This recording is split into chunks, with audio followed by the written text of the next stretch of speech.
Hi. So, quite a few of you have asked for a video on the menopause, so I thought I would put together a little video. Obviously, do your own research. This is all just from my experience. And for those of you that don't know me, I have struggled with my periods all my life. And when I was 39, I was diagnosed with potential, what they thought might have been perimenopause, but with a hormone condition. I went to see one of the 3 hormone specialists in the UK, and he advised that I tried this amazing injection which switched off my ovaries. What he failed to tell me was that I would go to bed that night and I would wake up the next day and I would be in the full-on menopause.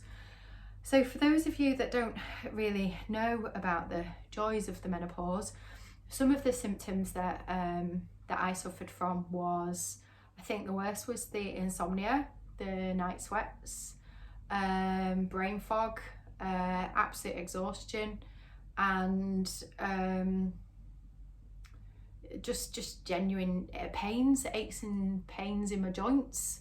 So I literally went to bed and woke up and I was like fully in it. I was probably having up to about 30 sweats a day. And what kind of generally happens within the menopause and the perimenopause is that the ovaries have a bit of a fight, and they're kind of like trying to switch on, and I can still feel it now because I feel like I'm so sensitive to anything that there's peaks and troughs to the symptoms. So my number 1 top tip for the menopause is to track your cycle. If you're not on the menopause and you're still, ovulating and your cycle's regular, I would really urge you to still track your cycle. There is so much knowledge and power within that knowledge that we can help ourselves, help our lifestyles if we track our cycle. So there's lots of apps. I know that there's Dr. Louise Newton has launched a menopause app. I think she's a British GP, and you can it's most important that you're tracking your mood, where you think you're up to if you're in a cycle, if you're still on a cycle, your side effects, sleep, and energy levels. And it's really important to do this because you will notice trends, and with those trends you are able to plan a little bit more efficiently, and I'll come on to that a little bit more in the rest of what I've got to say, but I can kind of go off on a tangent and I really want to avoid doing that.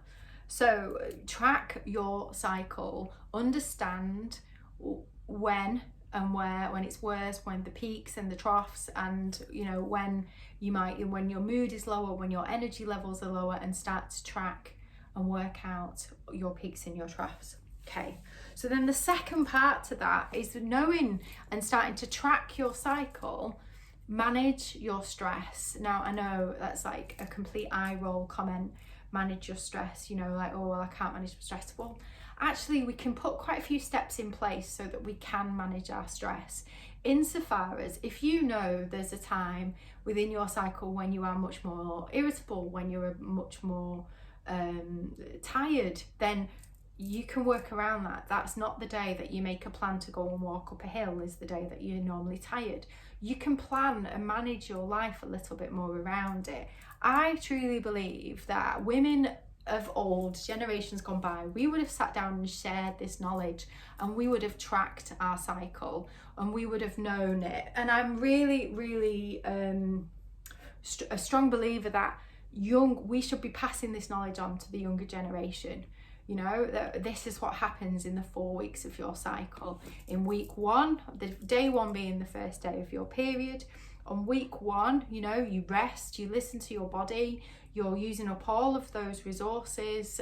You have intermittent estrogen, which is very similar to where you're at with the menopause, and you're using a lot of your body's resources just to get through the day. So why overdo it?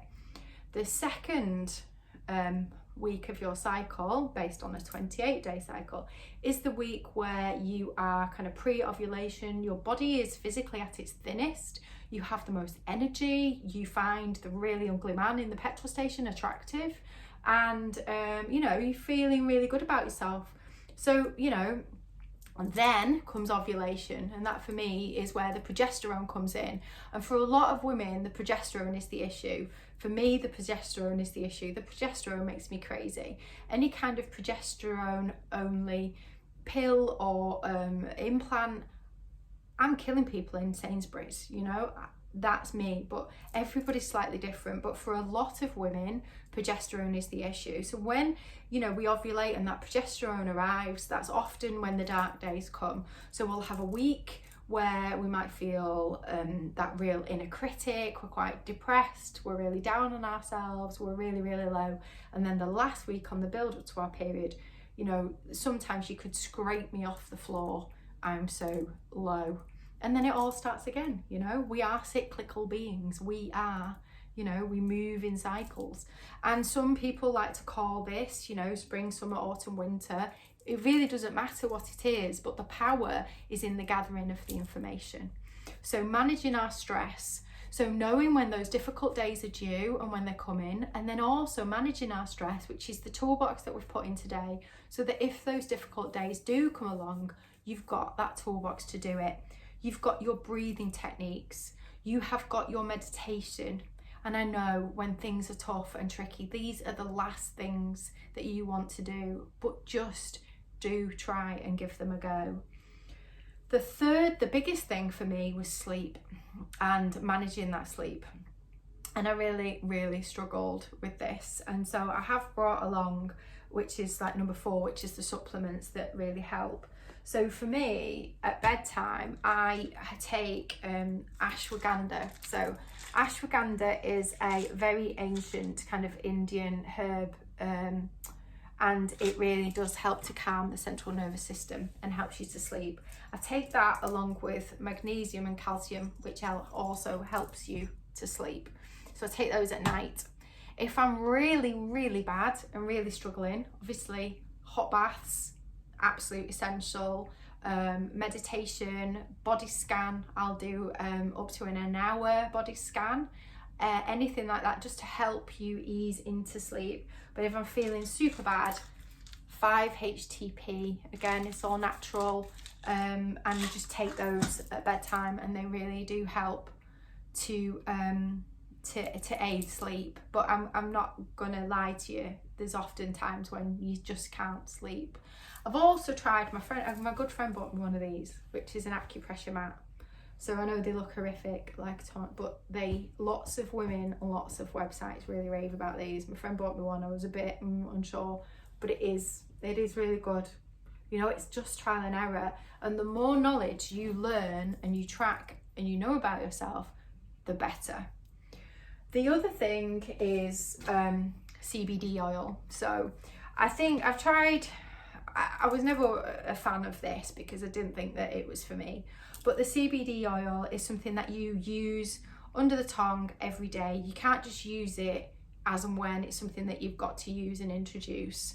And it has real calming benefits. There's lots and lots of study on it with sleep and helping you to sleep. So I would definitely try it. I'll put a link in the bio for you to try with those supplements, which kind of takes us on with the sleep insofar as, you know, thinking about turning off your phones, not being on your screen, making sure that you're like reading and not buying in. If you can't sleep, get up and read a book. You know, often with the night sweats for me, and I've not talked about the supplement for night sweats, with the night sweats, I really found drinking copious amounts of sage tea, you can get the natural sage tablets, did ease them a bit. But obviously, you know, cotton bed sheets, cotton nightwear, it just helps.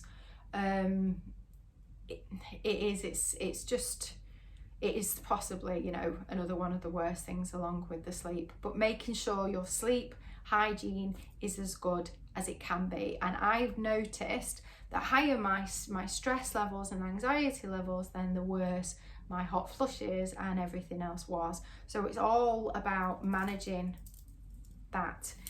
Yoga Nidra, which is the practice that we gave you. I know the practice we gave you was only around 20 minutes.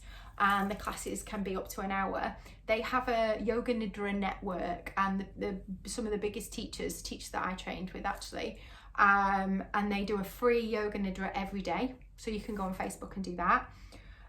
I would just, different aids, try body scan, nidra, anything, just to switch your mind off.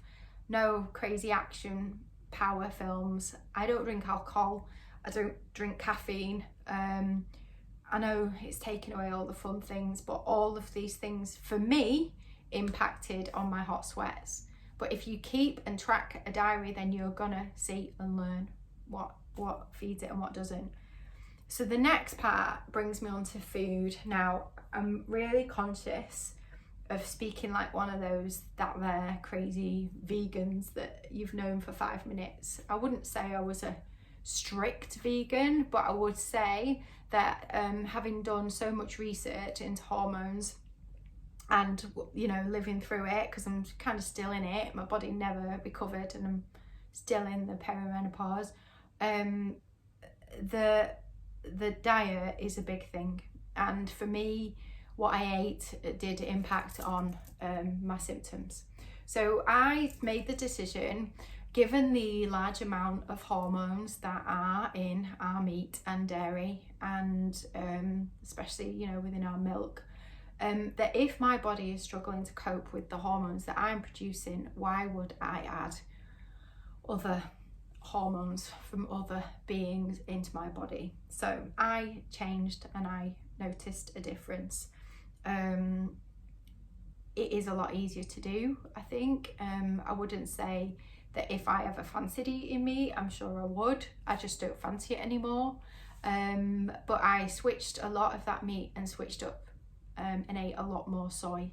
So Japanese women don't suffer from the menopause, and I genuinely believe that is because they do eat that much more soy products, soy-based products. I'm not saying that that's necessarily right, because obviously there's research on that either way as well, but I would say that steering away from animal products can only help, because they are obviously artificially given hormones as well as their own hormones, which takes me on to exercise. And so this is where, you know, obviously we can help. So as I've said, lots and lots of other women in similar circumstances have talked very highly about restorative yoga, which is yoga nidra, yin yoga, which you have a practice of, added rest, meditation, and listening to your body is key with any exercise. The estrogen manages the production of the oils that lubricate the joints. So you are stiffer. I was so much stiffer at the beginning of that when I was given that medication, and I was in a lot of pain. And so you've really got to listen to your body. You could introduce, you know, the old favourite omega-3s and cod liver oil for your joints, but you know, you've really got to listen to your body. We are going to share a moon sequence with you. All the postures within this moon sequence are what yoga teachers of old really swear by for exercise for menopausal women. So the moon sequence is great. And then there's 2 other postures that are really highly recommended, and that is your legs up the wall. So I'm just gonna quickly demonstrate. So you get your bottom as close as you can to the wall, so you're practically sitting on the wall, and you put your legs up and you lie back. So it really is that simple. 10 to 15 minutes. Now that really helps with jumpy legs, restless legs. Really helps to calm the central nervous system, slow down your heart rate, prevents varicose veins. There's a million benefits. And the same for shoulder stand. Now, shoulder stand, anything between kind of 10 to 20 breaths. Not everybody loves shoulder stand. I totally get that, but the benefits of the legs up the wall are just as good as the shoulder stand without the added pressure. So definitely legs up the wall and shoulder stand are 2 other great yoga poses to introduce into your practice, or even just into your daily routine just to help you. So some of the other things that I'll share that a couple of friends have shared with me is flaxseed. And there is actually a seed diet. So if you are ovulating and having periods, there is a seed diet that you have, 2 types of seed, can't remember which one, so I won't tell you so you get it wrong. 2 types of seed pre-ovulation, and then 2 different types of seed post-ovulation. You have to use it ongoing, but the benefits, and flaxseed is amazing. You could just add like a teaspoon to your porridge, within your breakfast. That really helps. It's really key to get your multivitamins right. I use a female friendly multivitamin just to make sure that I'm covering all bases, and especially vitamin D, because we clearly don't get enough in this country. I did use Agnus Castus, and I got the dosage wrong. I think the key here is make sure that you read the label properly, because I was literally hallucinating for about 5 hours. So if you're going for that, give it a go. But Agnus Castus is another product.